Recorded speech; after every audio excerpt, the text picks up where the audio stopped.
Bismillahirrahmanirrahim. Assalamualaikum warahmatullahi wabarakatuh.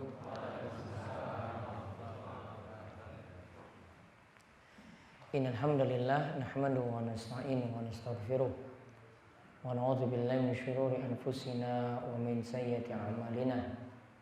May yahdihillahu fala mudilla lahu wa may yudlil fala hadiya lahu.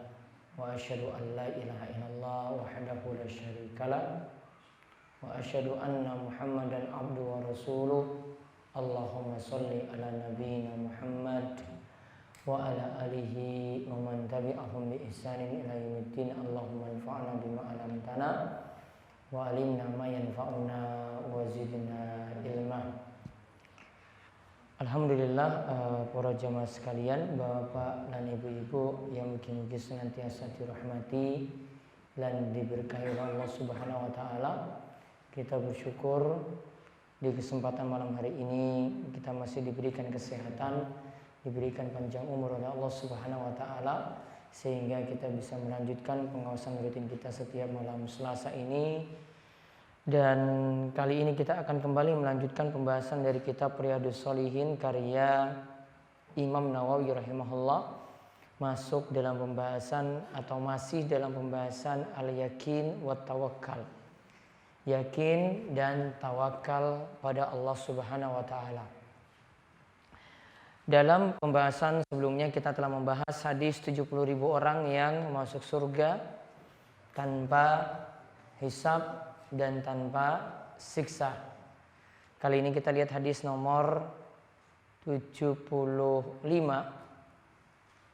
yaitu hadis saking Ibnu Abbas radhiyallahu anhu yang masih membicarakan tentang masalah tawakal.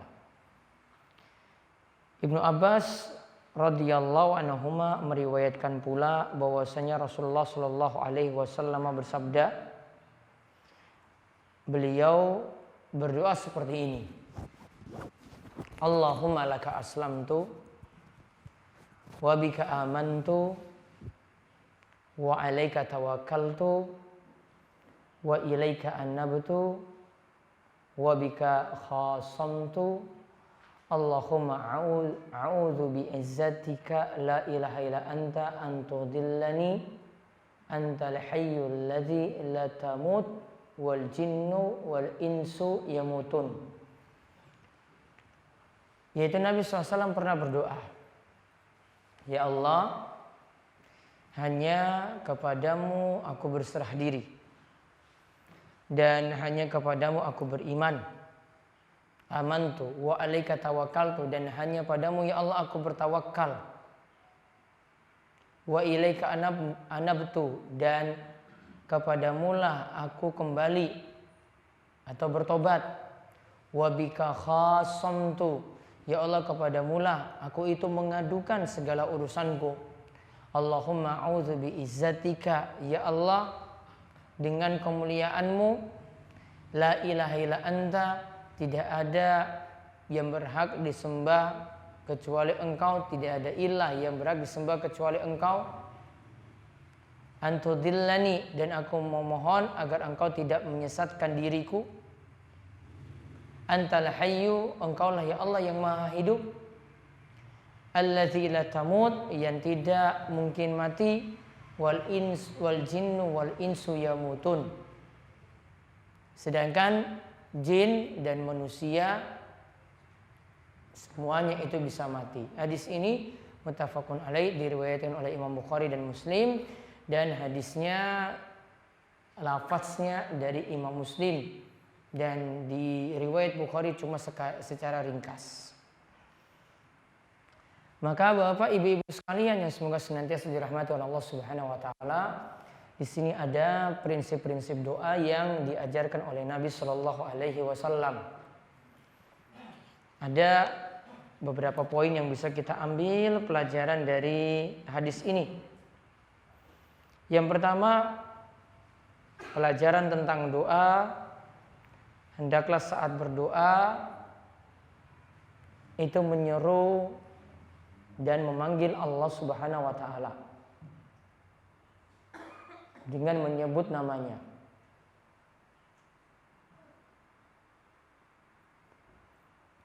Di sini digunakan Allah Allahumma. Di sini digunakan Allahumma. Ini artinya secara bahasa ya kita artikan panggilan untuk Allah, ya Allah.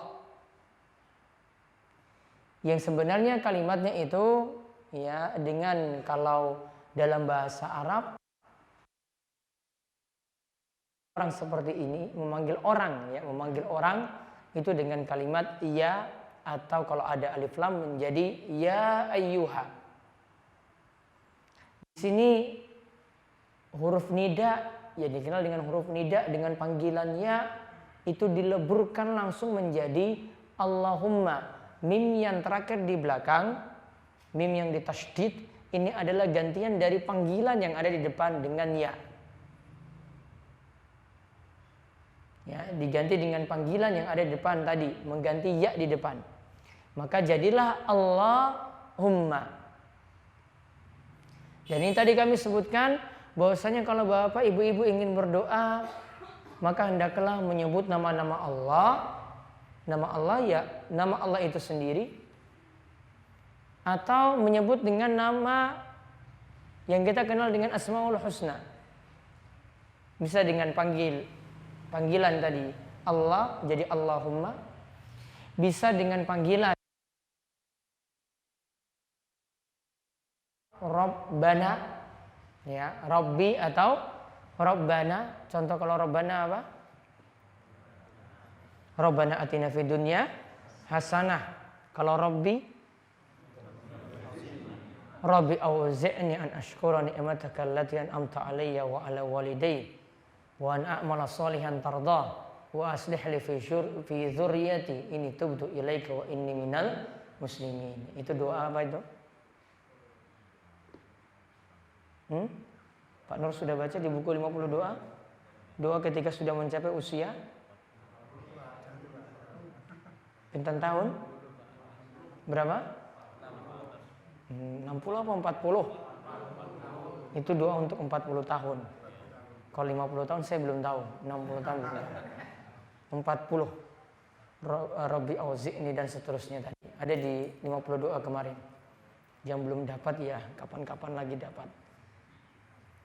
Terus tadi Allahumma Rabbana, terus pakai Rabbi. Ini kemarin saya sudah sebutkan ketika menyebutkan tentang cara-cara tawassul, ya kan? Cara-cara tawassul.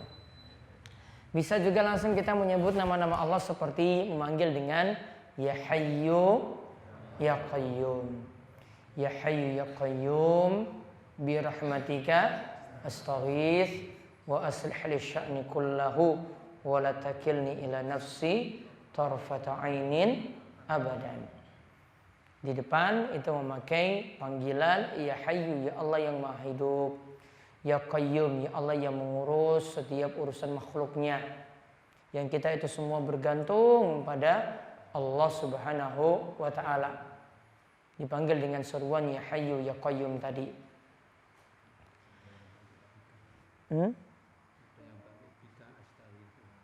Ya Hayyu Ya Qayyum bi rahmatika.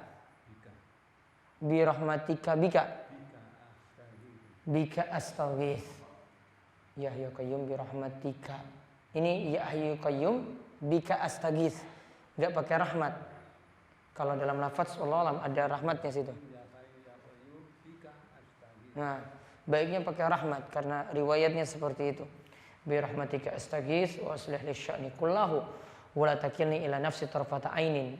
Ada riwayat yang menambahkan abadan selamanya. Bisa ditambah seperti itu. Ini doa ketika kapan? Birahmatika. Birahmatika. Tadi Mbak Kus tadi tanya, pakai birahmatika. Bisa pakai abadan terakhir. Ini doa apa?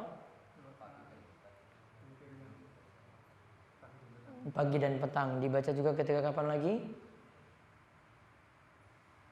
Ada di 50 doa itu? Belum sampai.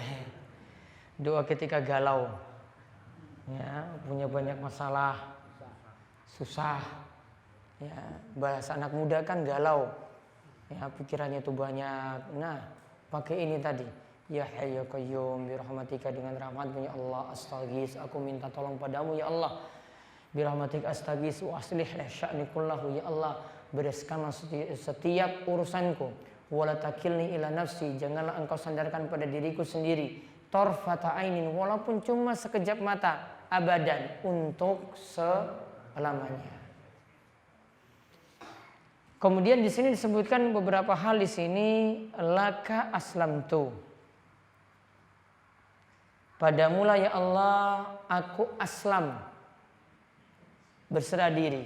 Berarti di sini yang pertama ditunjukkan kita semua diperintahkan berserah diri, pasrah pada Allah Subhanahu wa taala. Bapak yang sebelah utara bisa maju lagi. Di luar itu penuh. Nggih, macam lagi macam.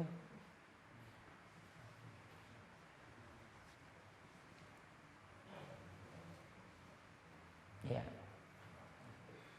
Karena orang Indonesia kecil-kecil dibanding orang Arab, ya kan? So maju-maju terus. Yang di depan pintu masuk lagi. Ya, masih kosong sebelah sana itu. Maceng kayak.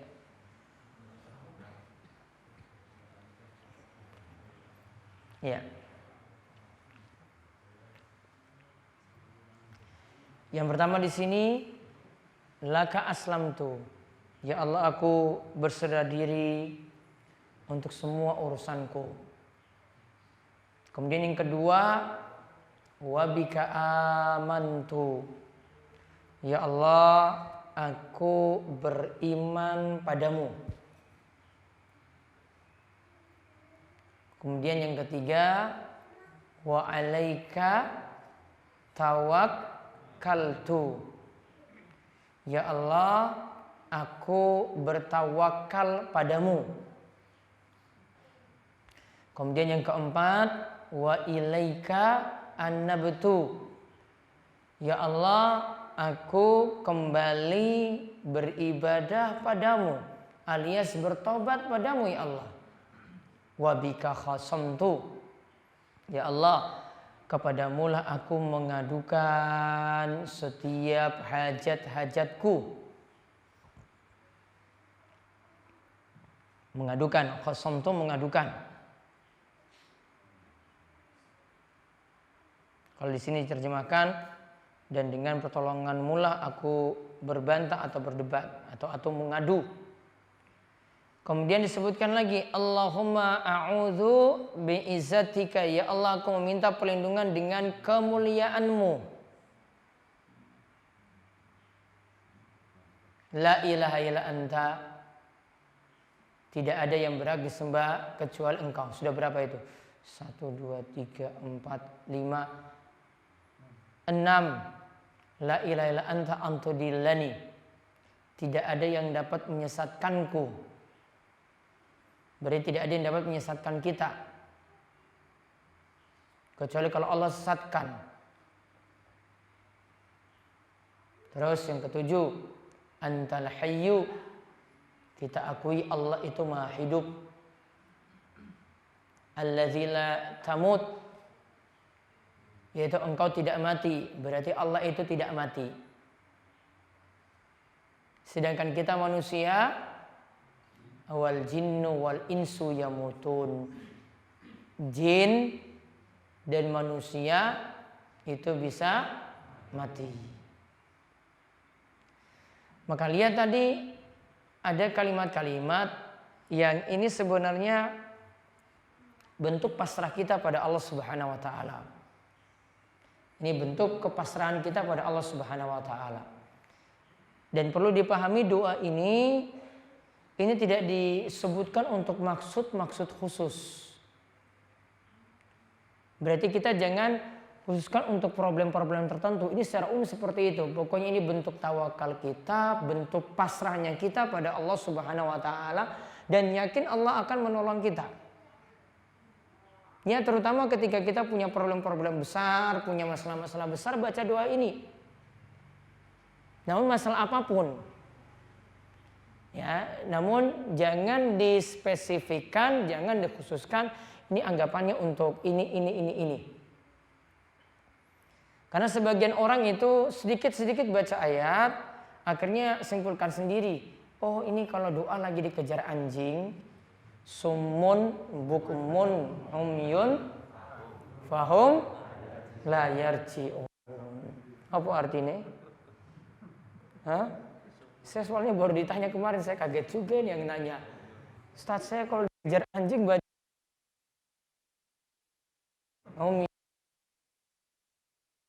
yarji'un. Faum la yarji'un apa artinya? Mereka tidak akan kembali. Wah, anjingnya nggak pulang-pulang berarti. Saya nggak tahu nyambungnya di mana gitu. Ya, nyambungnya sampai mana kok bisa ini doa untuk dikejar-kejar anjing? Kalau dikejar anjing baca apa kalau begitu? Baca apa? Penasir? Sumumbuk pun juga. Berngawur ya, ngarang-ngarang doa sendiri. Itu juga bukan isinya doa loh, coba. Summun, bukmun, umyun. Apa isinya doa itu? Bukan kan?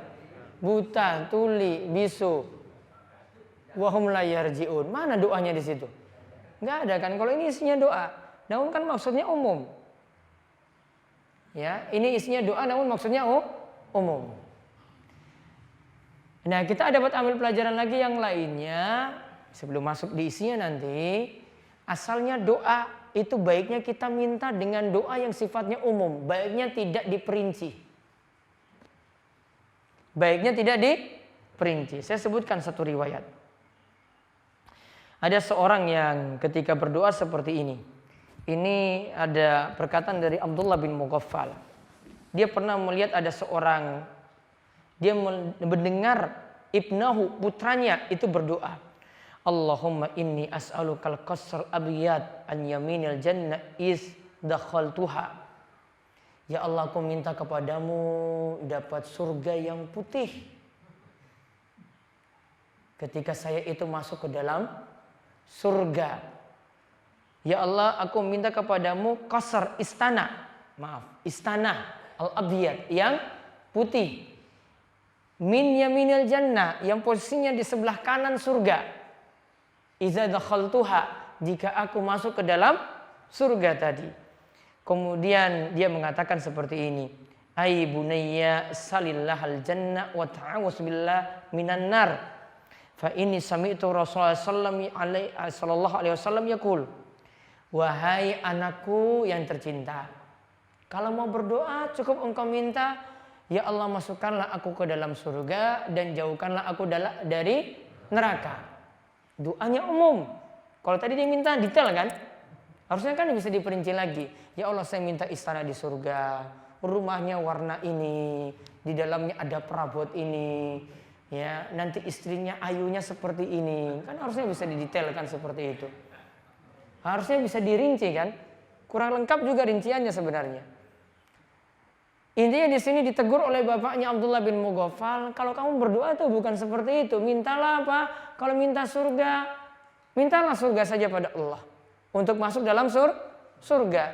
Kalau mau minta lagi, mintalah pada Allah supaya dijauhkan dari neraka. Kemudian dia katakan, Rasulullah SAW itu pernah bersabda, Inna sayakunu fi hadhil ummah, sungguh nanti akan datang dari umat ini qaumun ya'taduna fit tuhur wat du'a.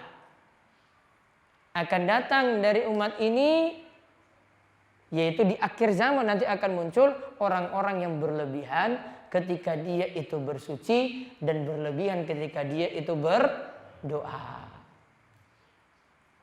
Kalau berlebihan ketika bersuci maksudnya apa? Maksudnya melebihi ketentuan-ketentuan yang sudah ada. Tangan kita basuh sampai mana? Siku.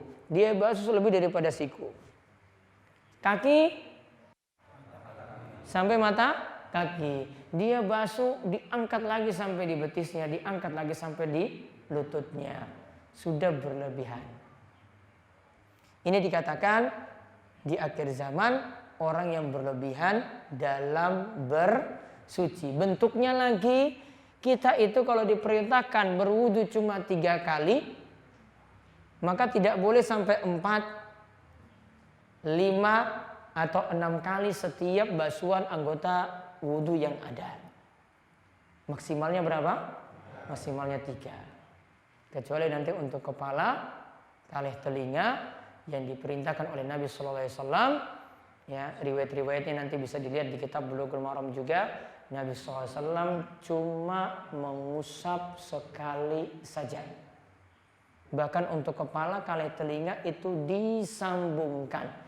Sebagaimana riwayat dari Abdullah bin Zaid yang dikeluarkan oleh Imam Muslim, dia mengatakan bahwasanya Nabi SAW menggunakan air bekas tangannya ini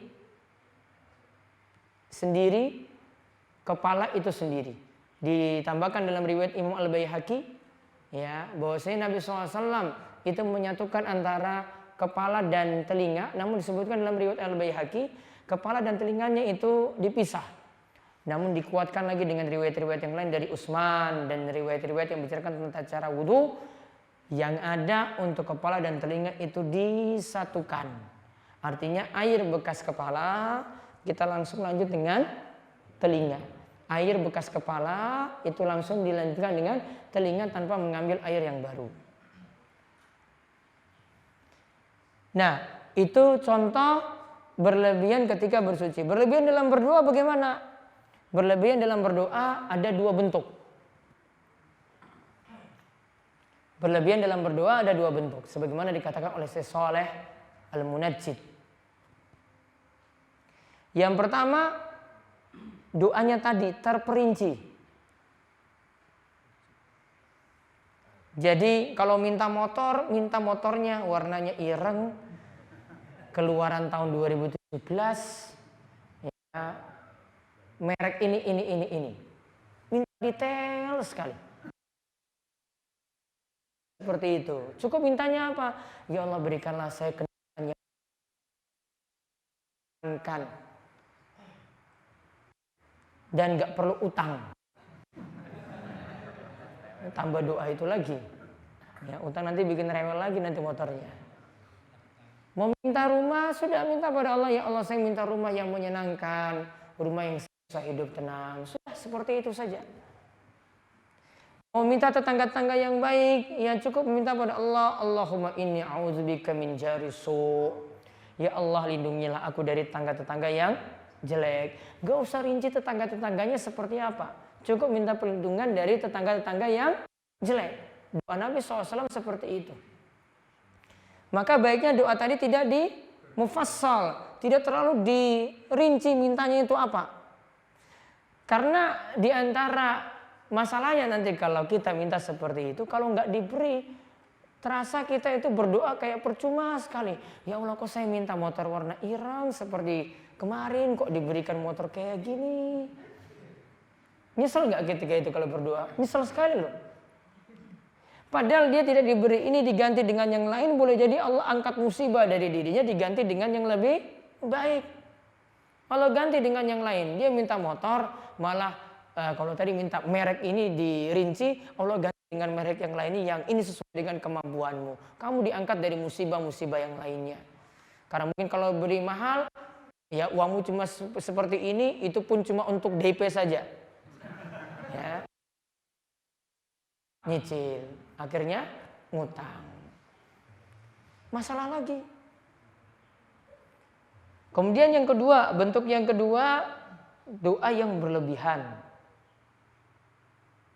yaitu minta yang haram.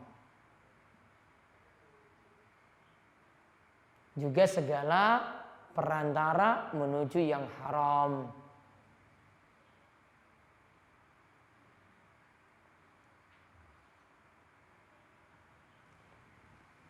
Di sini pernah ditanyakan dalam tanya jawab dengan Syekh Shalih Al-Munajjid, beliau ditanya, gimana wahai Syekh, saya itu minta pada Allah supaya diberikan televisi. Supaya diberikan apa? Televisi. Ya Allah, saya minta televisi biar ada hiburan di rumah. Kemudian Syekh jawab dengan ini. Dia bilang, kamu itu doanya terlalu berlebihan. Doamu itu terlalu berlebihan. Ya taruhlah sekarang kalau siaran-siaran televisi itu manfaat semua, kalau kamu putar TV-mu itu yang masalah-masalah terus, kalau berita cuma pembunuhan, pencurian, malak orang di jalan, ada yang mati di jalan, berita seputar itu kan. Ya berita baik-baik itu baru Raja Salman kemarin itu baru berita baik-baik itu seumur hidup kalian itu. Itu baru keluar di TV loh seperti itu. Hah? Ya, TV-nya seperti ini. Kecuali tadi beli mintanya, ya Allah saya minta padamu ya Allah televisi belum ada. Mudah-mudahan dengan ini jadi berkah, membuat saya semakin taat karena bisa untuk melihat siaran-siaran yang manfaat. Ada TV-TV Islam yang bisa putar di rumah. Berarti harus nambah apa lagi TV? Parabola. Ya, ini mungkin. Namun kalau mintanya tadi secara umum minta TV saja, oh bahaya kalau zaman ini. Ya, mendingan nggak usah putar TV. Daripada putar ya sinetron-sinetron yang bermasalah, berita-berita yang masalah, lihat artis-artis yang bermasalah, sedikit nikah, 1 tahun lagi cerai. Ya, ada konflik, ya diberitahukan juga konfliknya gini. Ustadz juga masuk TV juga, ya lagi proses cerai. Ya. Itu lebih panas lagi loh kalau ustadznya itu mau proses cerai. Iya. Kalau yang artis-artis tuh beritanya biasa, namun kalau ustadz cerai, apalagi kalau cerainya itu kadang itu karena ada orang ketiga. Oh istri ustadznya pingin lagi nambah istri, tambah panas lagi itu berita di TV. Ya, itu tambah panas lagi. Jadi kita masuk dalam rumah kita sesuatu yang tidak bermanfaat sekali. Kita tidak dapat pelajaran-pelajaran di situ, tidak membuat isi rumah itu menjadi baik, maka seperti ini ya tidak perlu. Maka timbang-timbang kalau mau punya sesuatu alat semacam itu, ya baiknya difungsikan dengan sesuatu yang bermanfaat. Taruhlah kita sudah punya sekarang, tinggal membuat itu jadi yang bermanfaat. Kalau tidak bermanfaat dimatikan saja. Ya, dimatikan saja, nanti pas ada siaran yang bermanfaat atau pas punya parabola dan bisa nyetel sesuatu yang bisa bermanfaat, nah itu baru kita putar untuk sesuatu yang bermanfaat. Jadi intinya tadi di akhir zaman atau dalam umat ini kata Nabi SAW ada orang yang tidak fit tuhur wa doa, ada orang-orang yang berlebihan dalam bersuci dan doa. Maka doa yang baik itu bagaimana? Doanya itu secara umum. Maka coba perhatikan doa-doa yang diajarkan dalam Al-Quran. Coba lihat. Rabbana atina fid dunya hasanah. Ya Allah, saya minta padamu kebaikan dunia. Doa ini enggak dirinci. Padahal kata Ibnu Katsir, kebaikan dunia mendapatkan keluarga yang baik, mendapatkan istri yang soleha, mendapatkan anak yang soleh, mendapatkan kendaraan yang menyenangkan, mendapatkan rumah yang baik, mendapatkan ilmu yang bermanfaat. Semua kebaikan dunia itu tercakup dalam doa ini. Mintanya umum. Surga juga tadi. Ya, wa fil akhirati hasanah. Ya Allah, aku minta kepadamu kebaikan di akhirat. Mintanya juga umum. Tidak dirinci tadi seperti anaknya dari Abdullah bin Mughaffal tadi. Dia mintanya rinci kan? Enggak perlu minta rinci. Tetap yang kamu minta rinci, Allah akan beri lebih daripada itu. Karena memang ketika kita masuk surga, surga itu tidak sesuai dengan yang kita bayangkan. Pasti lebih daripada yang kita bayangkan. Ada cerita yang Nabi SAW itu sebutkan tentang orang yang paling terakhir keluar dari neraka. Orang yang paling terakhir keluar dari neraka. Berarti dia yang paling terakhir masuk surga.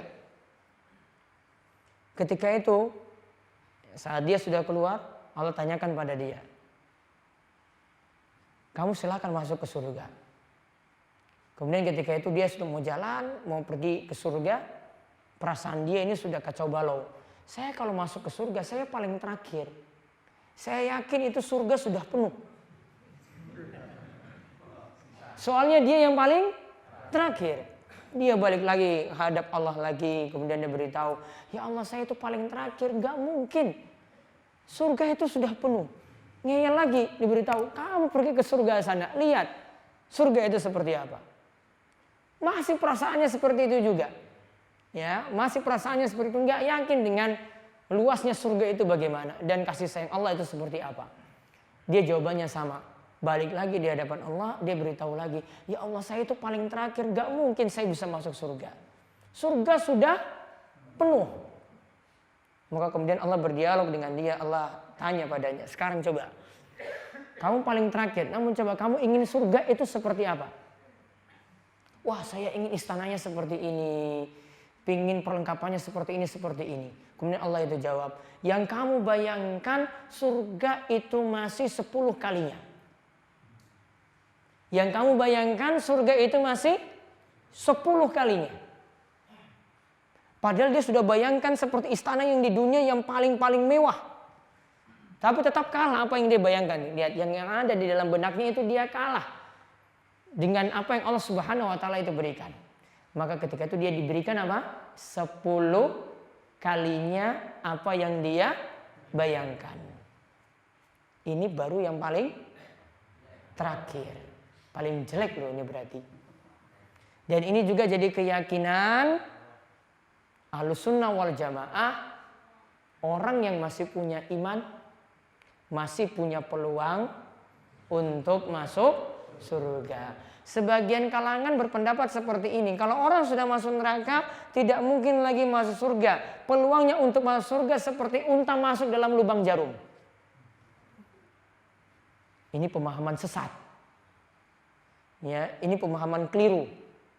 Ini keyakinan seperti ini cuma ditujukan pada orang kafir. Kalau orang kafir sudah masuk neraka, untuk peluangnya masuk surga bagaikan unta masuk dalam lubang jarum, ya alias nggak mungkin. Namun kalau orang masih punya iman walaupun sebesar zarrah, kecil saja imannya, tetap masih punya peluang untuk masuk surga. Tadi sudah sebutkan dalam hadis ini. Yang kedua pembahasannya dalam hadis-hadis yang membicarakan tentang syafaat Nabi. Di antara syafaat Nabi SAW, beliau akan memberikan syafaat bagi orang-orang yang jadi pelaku dosa besar.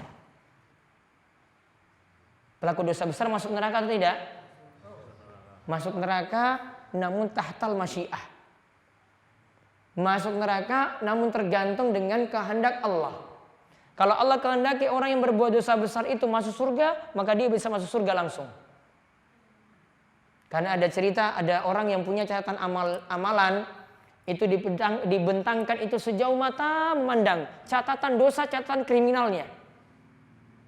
Dibuka kartu catatannya itu sejauh mata memandang. Namun dia punya satu kartu catatan amal yang dikenal dengan kartu bitaqah, berisi kalimat la ilaha illallah. Ketika itu Allah timbang. La ilaha illallah di daun timbangan yang satu, dosa-dosanya di daun timbangan yang lainnya. Maka ketika itu yang terjadi, malat bihinna la ilaha illallah. La ilaha illallah itu ternyata lebih berat daripada catatan dosanya. Padahal catatan dosanya tadi bagaimana? Sejauh mata memandang. Berarti orang yang punya dosa banyak pun itu masih punya peluang masuk surga langsung. Kalau dia punya tauhid yang kuat, la ilaha illallah itu begitu kuat. Namun kata Syekh Sulaiman At-Tamimi dalam kitabnya Taisir Al-Azizil Hamid, beliau itu katakan kita semua punya kartu la ilaha illallah tadi.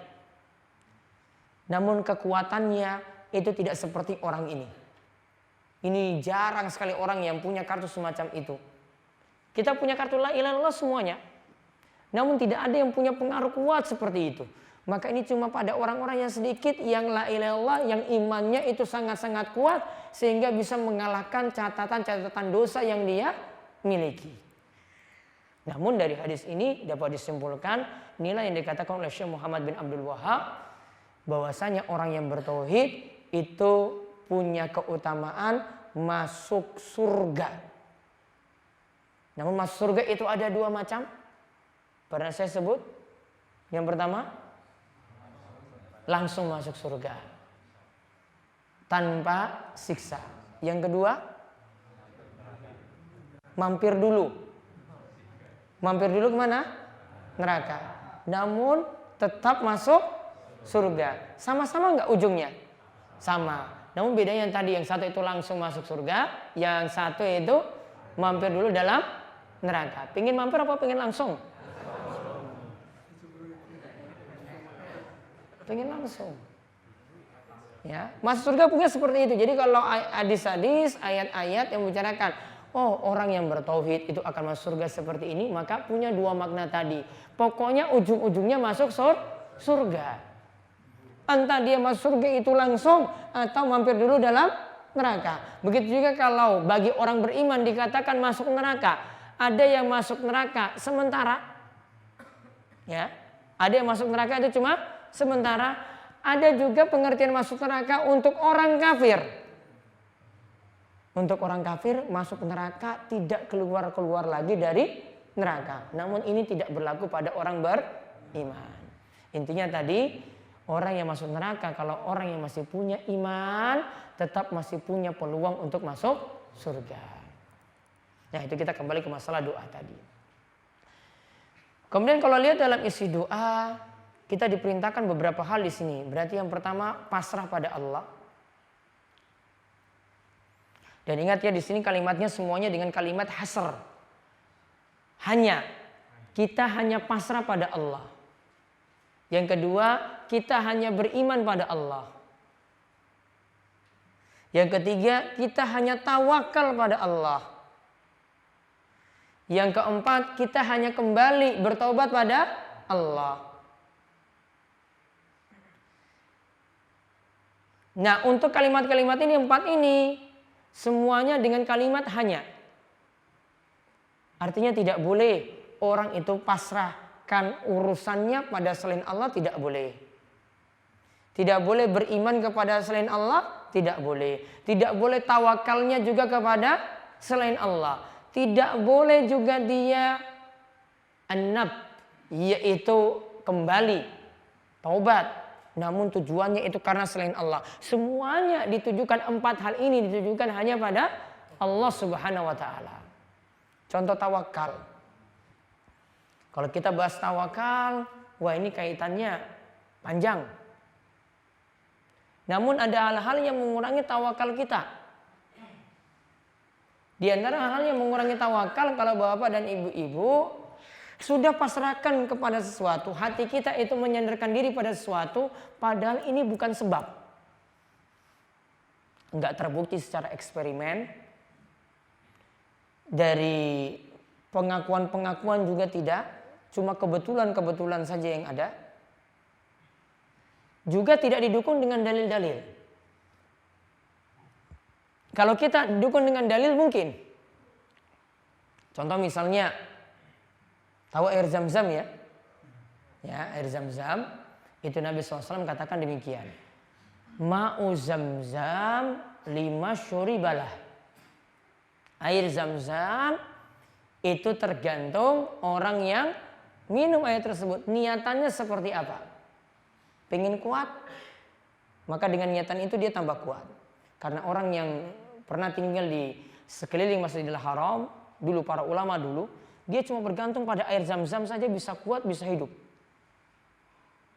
Pingin disembuhkan dari penyakit, maka kalau minum air zam-zam, Allah juga akan izinkan penyakitnya juga sembuh. Juga sampai pada minta kecerdasan. Ada yang pernah minum air zam-zam, seorang ulama, dan berdoa bahwasanya dia ingin mengungguli ulama yang lainnya dalam hal ilmu hadis. Akhirnya juga dia unggul dalam ilmu hadis. Cuma dengan mengalap berkah atau mengambil berkah dari air zam-zam. Karena Nabi SAW katakan tadi, air zam-zam tergantung niatan orang yang minum. Jadi ketika kita minum, ya baca bismillah dulu. Bismillah. Setelah itu minum, setelah itu baru berdoa. Minta apapun boleh ketika itu, ya saat kita sudah minum air zam-zam tadi. Walaupun sudah dibawa ke tanah air. Enggak pengaruh, ini mau diimpor kemana, mau diekspor kemana, enggak masalah.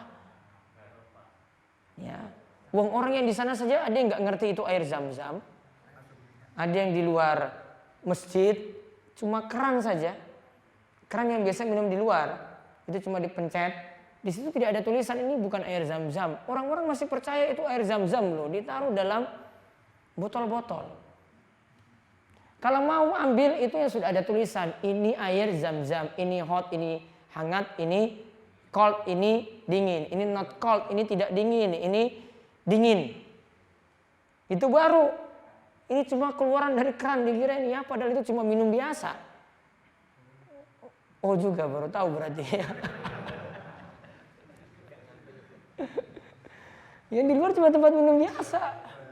Wong sana saja orang nggak paham apalagi bawa ke sini kan. Ya makanya nggak ada masalah kalau dibawa ke tanah air. Tetap berkahnya ada tadi. Boleh digunakan untuk berdoa. Ya kan sudah ada di sini. Air Zam-Zam juga sudah dibawa ke sini. Yang penting sudah ada label. Kalau dibawa ke tanah air biasanya sudah ada label di luar tulisan air Zam-Zam dengan tulisan bahasa Arab. Nah kemudian contoh yang lainnya lagi tadi menyandarkan pada sesuatu yang bukan sebabnya, tidak terbukti secara eksperimen. Ya kadang kebetulan saja orang itu temukan itu. Contoh misalnya bagi yang memakai jimat-jimat atau pengasihan. Apalagi pelarisan, terus raja-raja, terus susuk. Itu kan secara eksperimen, itu kan nggak pernah dibuktikan. Apa pernah masuk di laboratorium kemudian diteliti ini, oh ini melariskan dagangan. Ada nggak seperti itu? Nggak ada. Oh ini jimat ini katanya menyembuhkan penyakit macam-macam. Oh ternyata nggak pernah juga ada penelitian-penelitian. Beda kalau obat loh. Obat itu sudah ada penelitian ahli farmasi untuk meneliti obat-obat semacam itu. Nah ini baru nanti disimpulkan obat ini obat batuk, ini obat flu dan seterusnya. Baru ada bukti eksperimen. Maka orang yang memakai jimat-jimat dan semacam itu tawakalnya sudah kurang. Tawakalnya sudah kurang. Ini sudah tidak bergantung penuh pada Allah Subhanahu wa taala. Bahkan tawakalnya yang kurang ini membuat dia terjatuh dalam perbuatan syirik. Karena sudah hatinya itu ada menggantungkan diri pada selain Allah. Padahal ini cuma mainan hati. Ini cuma amalan hati saja loh. Bukan lagi dia yang nampak, cuma amalan hati. Ini kamu bergantung atau enggak? Kamu bergantung atau enggak pada selain Allah? Ini mengurangi tawakal kita juga. Di sini diperintahkan tawakal juga penuh dipasrahkan pada Allah Subhanahu wa taala. Kemudian faedah yang lainnya lagi dari hadis ini menunjukkan Allahumma a'udzu biizzatika, ya Allah aku meminta perlindungan dengan kemuliaan-Mu. Kita minta perlindungan dengan nama atau sifat Allah. Ini boleh. Kita minta perlindungan dengan nama atau sifat Allah. Itu juga boleh. Sebagaimana di dalam zikir atau doa ada bacaannya a'udzu bikalimatillahi tammati min syarri ma khalaq. Dibaca kapan? Pagi petang terus. Pagi petang apa cuma petang? Cuma petang. Pagi orang. Pagi.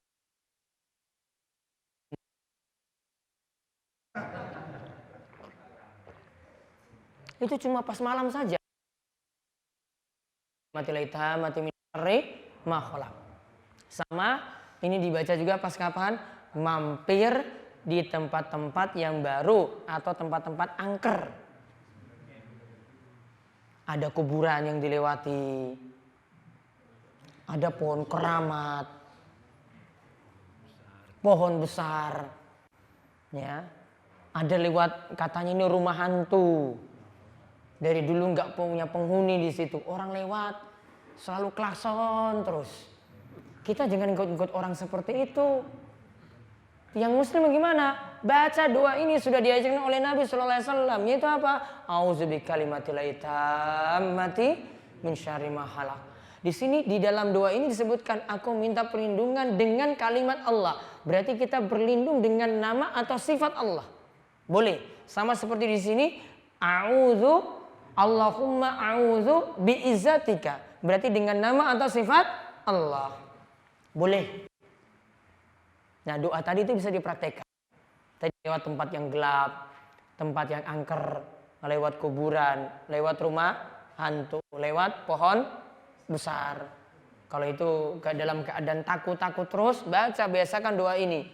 Namun sebenarnya kalau orang itu biasa belajar tauhid, ya, belajar syirik, tahu ini masalah, tahu meminta perlindungan pada selain Allah, masalah seperti itu, insya Allah tidak punya rasa takut lagi.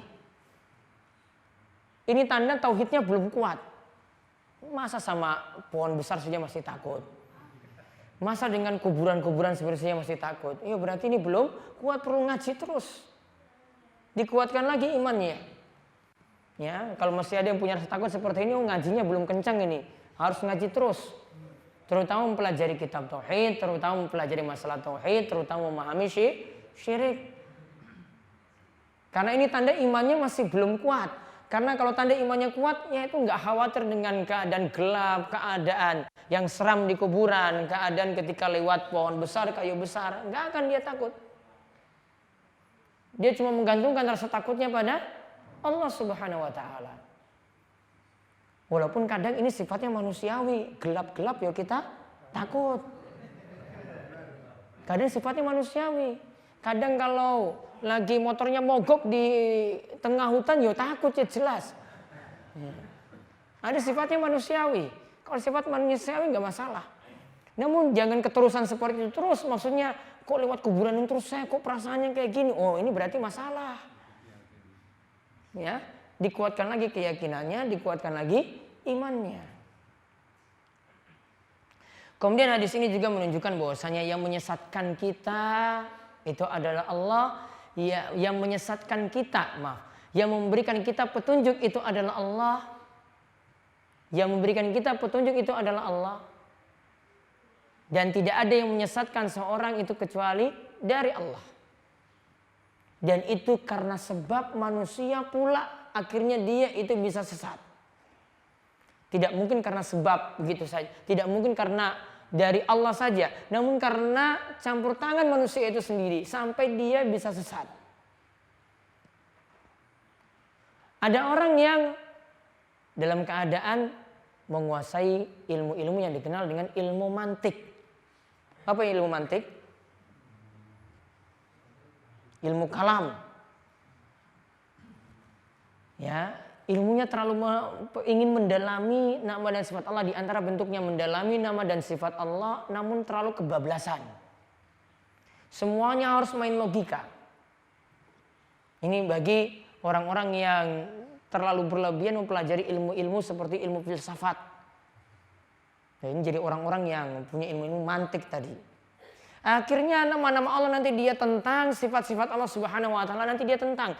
Padahal kalau kita baca ayat-ayat, baca hadis, kita bisa pasrah begitu saja. Allah sebutkan Allah itu Ar-Rahman, sudah imani saja.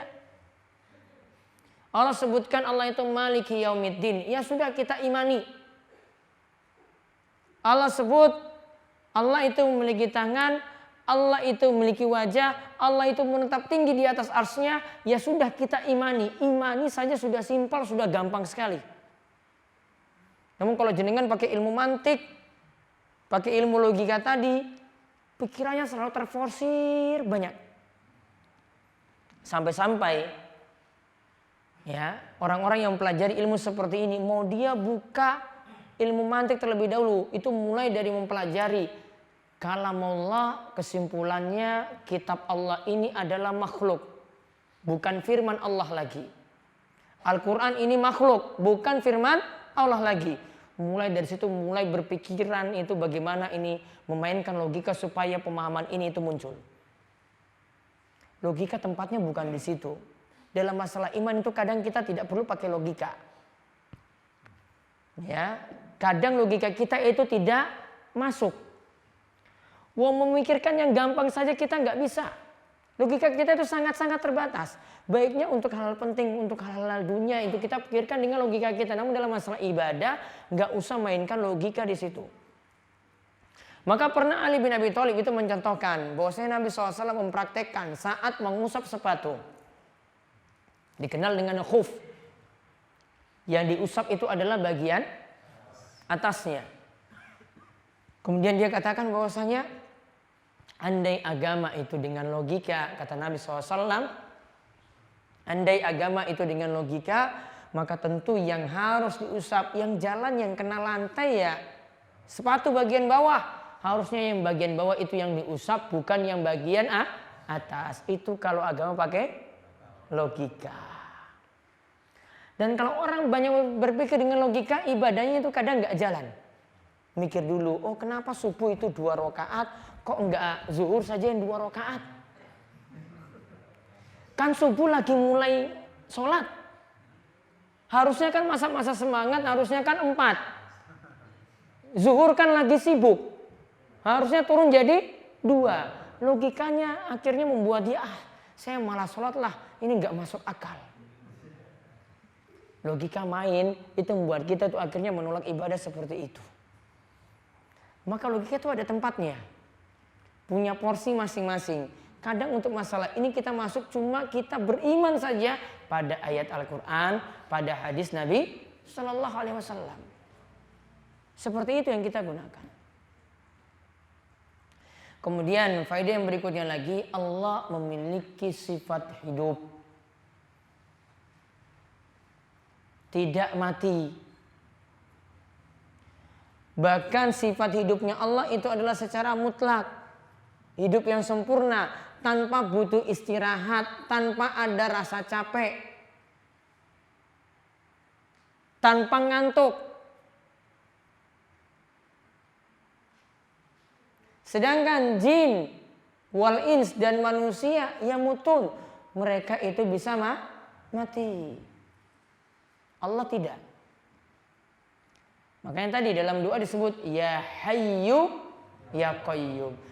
Kita memanggil Allah, ya Allah yang maha hidup. Artinya kita minta pada Allah, Allah tidak mungkin lalai dari doa-doa kita. Kita minta hajat apapun, kapanpun, Allah selalu mendengar hajat-hajat kita. Hajat ini akan selalu didengar oleh Allah. Maka ada sifat yang tidak boleh kita tetapkan bagi Allah. Dan ini sifat kurang.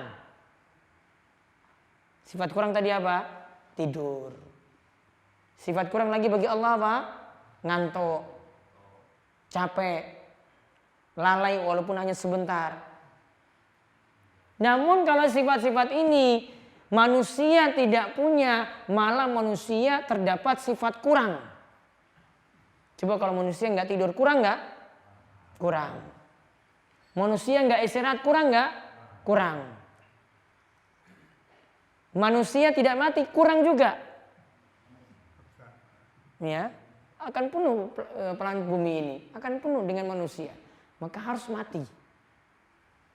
Maka ada sifat kurang bagi manusia, tidak pantas disandarkan pada Allah. Namun ada sifat yang manusia juga ada, pada Allah lebih-lebih lagi ada.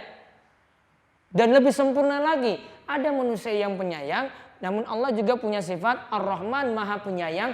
Allah punya sifat Ar-Rahman yang lebih daripada manusia. Ada pada manusia, ada juga pada Allah. Namun Allah punya sifat yang lebih daripada itu. Maka disebutlah Asmaul Husna. Asma itu artinya nama, husna itu yang terbaik. Terbaik di sini mengandung sifat-sifat yang paling sempurna.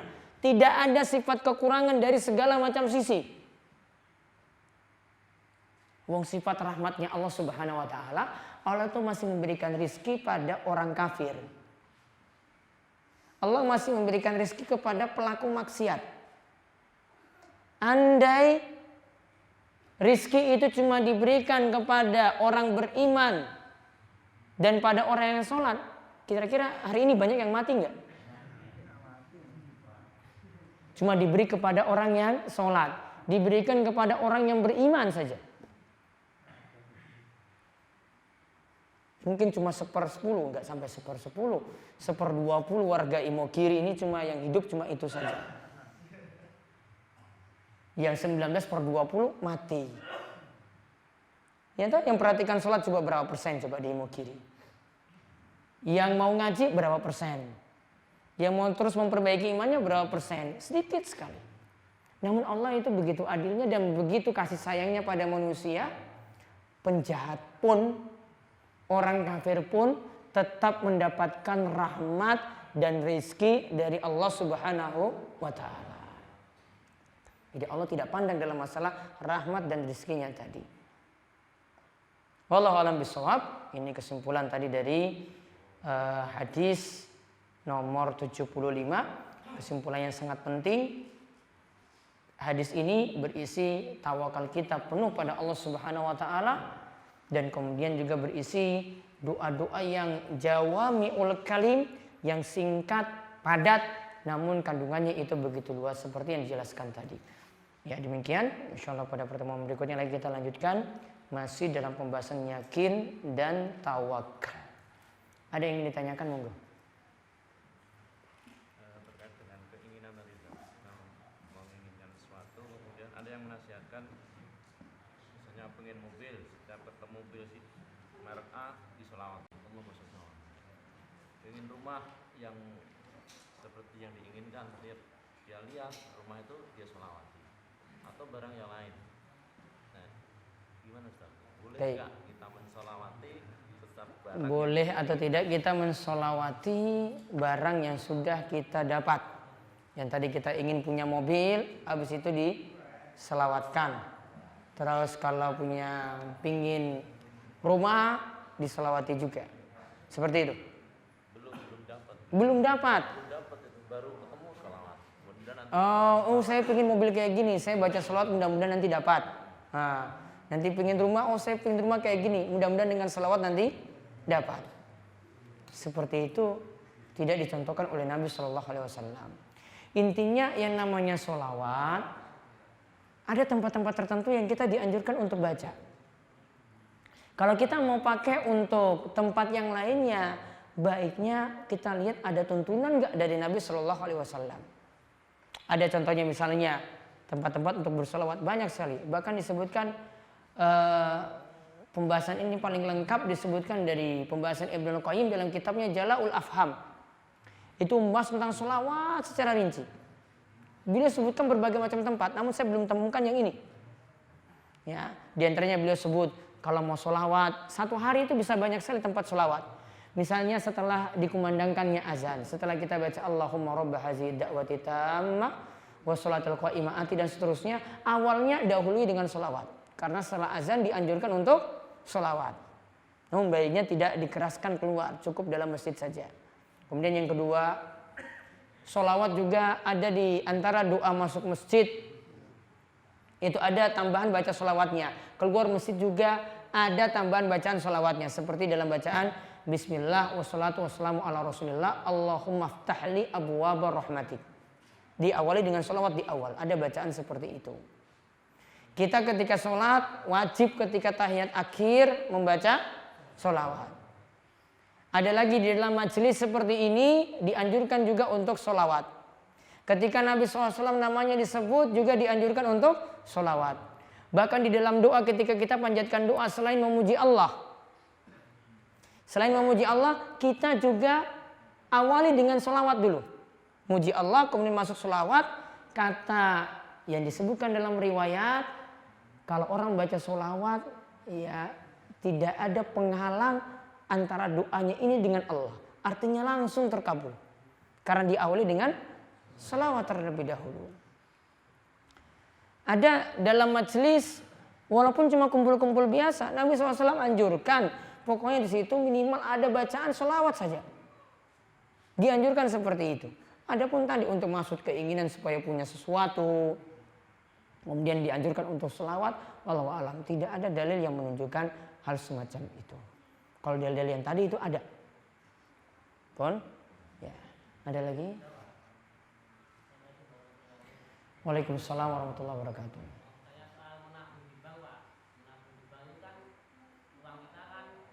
Dipakai.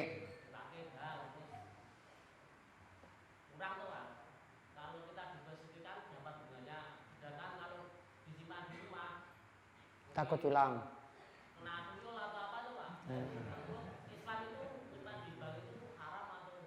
Taib. Yang pertama tadi ini kena tuyul. Ya. Ini harus ini juga ini. Jenengan tuh nggak usah khawatir sampai punya keyakinan wah nanti sedikit-sedikit uang hilang itu gara-gara tuyul. Jangan-jangan istri sendiri yang ngambil. Kalau ini duit istri, suami sendiri yang ambil. Misalnya ini saya ingin luruskan dulu pemahaman ini. Ya biar nggak selamanya itu salahkan tuyul terus. Ya, sedikit-sedikit uang hilang, wah ini pokoknya ada yang ngingu tuyul di sini, ini pasti ada ini gara-gara yang punya tuyul. Saya khawatir nanti jenengan malah zolimi tuyul. Tuyul nggak berbuat apa-apa, yang disalahin itu adalah tuyul. Ya, pertama pemahaman ini dikikis dulu. Intinya harta kita itu ada atau tidak, pokoknya pasrah dan tawakal pada Allah. Adapun tadi jenengan pakai mencari sebab, boleh. Ya, untuk misalnya menabung dengan tujuan seperti itu karena takut di rumah itu khawatir mungkin kepake terus untuk kebutuhan-kebutuhan tidak bisa tersimpan seperti itu. Gitu ya. Ya, sebentar saya belum terangkan ini. Sabar. Nah, jenengan kan ini. Nah, ketika kita nitip maka perlu dipahami transaksi yang terjadi itu bukan nitip. Namun dipakai. Dipakai diputar kemudian nanti dikembalikan. Ya, dipakai diputar dikembalikan.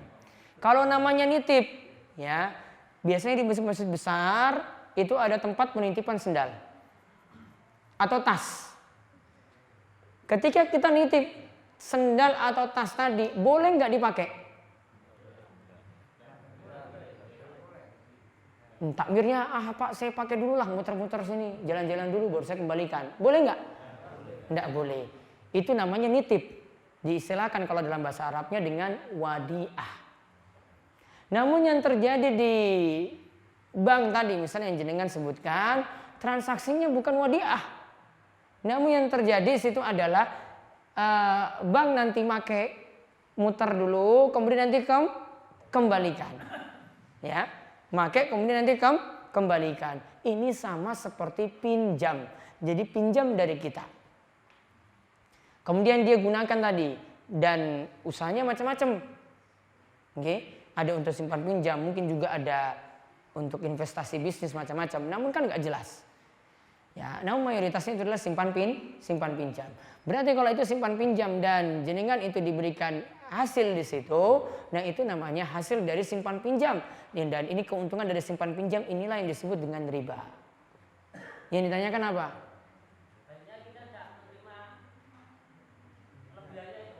Baiknya tidak memanfaatkan kelebihannya. Yang kurangnya risiko. Jadi jenengan tabungan 1 juta karena ada administrasi dipotong kan? Ya risiko.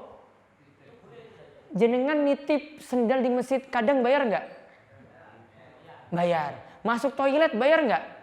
Wah, itu saja pakai fasilitas. Risiko itu berkurang. Namun kalau nambah, ya risiko jenengan nggak pakai yang tambahan tadi. Namun kalau kurang, ya risiko pakai fasilitas orang.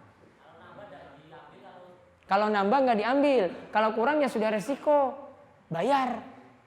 Masa pakai ATM-nya minta gratis, masa pakai fasilitas yang lain semuanya minta gratis, nggak mungkin. Tetap bayar, itu operasional. Namun yang intinya tadi tambahan tadi tidak boleh jenengan pakai, ya tidak boleh pakai untuk kepentingan pribadi. Baiknya itu dilepas untuk fasilitas-fasilitas umum atau fasilitas sosial, seperti itu. Paham? Baik.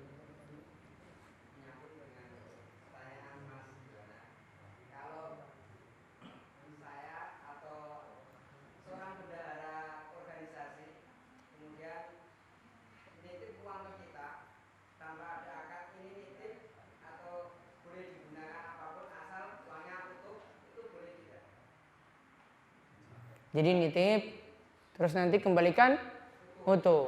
Namun boleh dipakai nggak? Nah, berarti ada 2. Kalau nitip cuma taruh saja di situ, nggak boleh disentuh-sentuh. Itu nitip. Namun mungkin nggak bendahara seperti itu. Masih pakai kan? Iya, berarti minjem. Karena nitip nggak boleh dipakai. Kayak sendal tadi loh saya sebutkan. Sendal kita nitip, ya nitip yang nggak boleh dipakai. Tetap seperti itu saja. Nanti kalau mau waktunya ambil, dia ambil. Kalau mau kasih jasa karena kita pakai jasanya, ya sudah, berarti tambah ijarah atau transaksi ijarah, ada upah di situ yang kita bayar.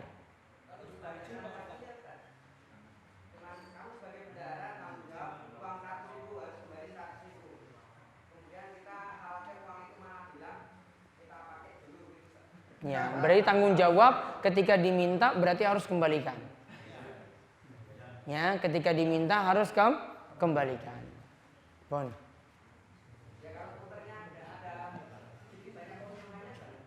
Nah, beda lagi. Jenengan pakai uang ini niatannya apa?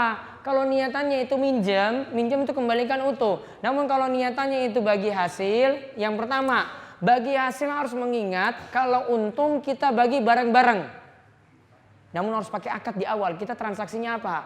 Namun kalau rugi ditanggung juga bareng. Namun nggak mungkin jenengan pakai yang ini, pasti cuma pinjam saja. Ya, kalau pinjam risikonya jenengan harus kembalikan utuh.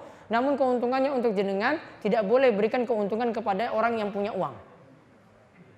Risikonya seperti itu. Ada lagi.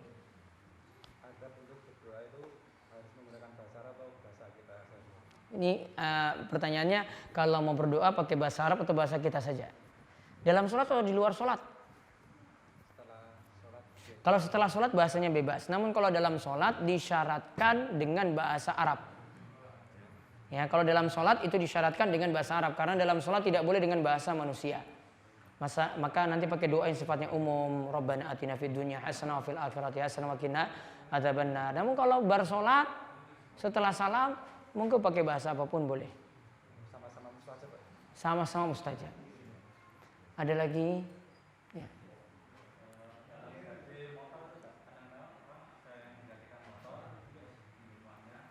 Menggadaikan motor, terus kita pinjam uangnya, terus.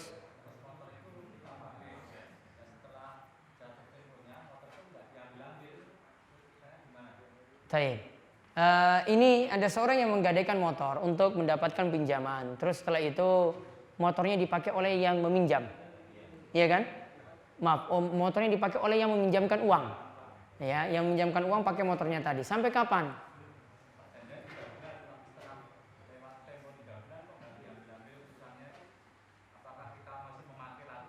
Ya, pakai motor tadi punya manfaat enggak? Dianggap manfaat atau tidak? Manfaat bagi orang yang meminjamkan uang?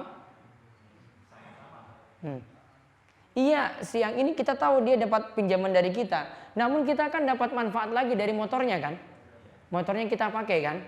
Berarti punya manfaat tersendiri. Kita tahu ini sudah nolong dia.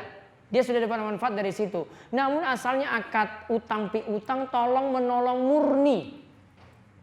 Bukan cari untung. Oleh karena itu para ulama sepakati kullu qardin jarra manfaatan fahuwa riba. Setiap utang piutang yang di dalamnya itu ada keuntungan, maka itu adalah riba. Maka pemanfaatan motor tadi sudah dapat manfaat walaupun tidak dapat uang. Maka tidak dibolehkan. Itu pemanfaatan yang sudah dihukumi riba.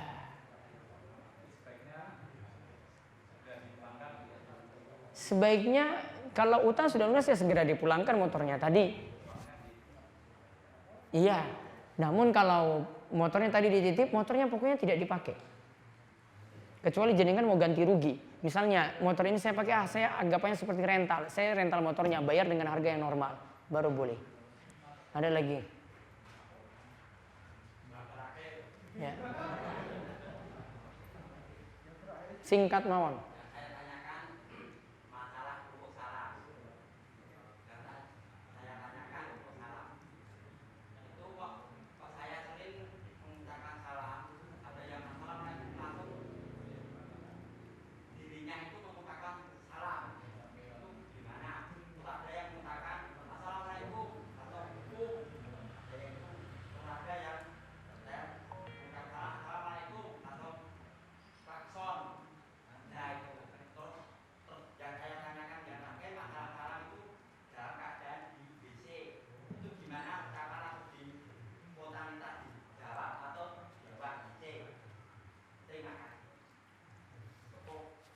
Yang jelas kalau diberikan salam, kata Allah Subhanahu wa taala, wa idza hayyitum bi tahiyatin fahayyu bi ahsana minha aw rudduha. Jika kalian itu diberikan penghormatan, maka balaslah dengan penghormatan yang lebih baik. Bentuk penghormatan di sini adalah salam. Maka kalau diucapkan assalamualaikum warahmatullah, maka jawabnya waalaikumsalam warahmatullah. Maka jawab dengan jawaban yang lengkap. Kalau jawaban dengan jawaban dengan salam masih belum sempurna. Jawab seperti minimal salam yang diucapkan. Kalau yang mengucapkan assalamualaikum, maka jawabnya waalaikumsalam.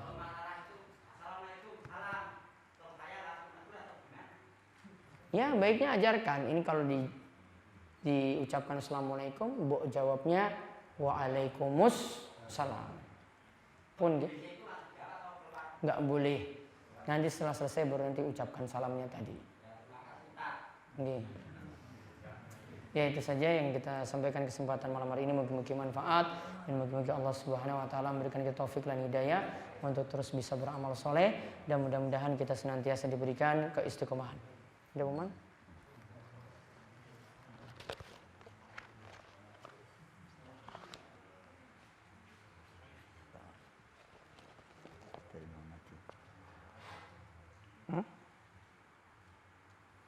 Enggak masalah, sampaikan di sini. Nanti ada kajian beda akad. Masalah riba nanti bisa hadir Ahad 21 Jumadil Akhirah 19 Maret 2017 di Masjid Agung Manunggal Bantul jam 8 sampai jam setengah 12. Penyelenggara panitia pelatihan fikih muamalat Bantul. Ya, itu saja. Insyaallah besok ada kajian di Serunggo seperti biasa. Kita tutup kalian doa kafaratul majelis. Subhanakallahumma bihamdika asyhadu an la ilaha illa anta astaghfiruka wa atubu ilaik. Assalamualaikum warahmatullahi wabarakatuh.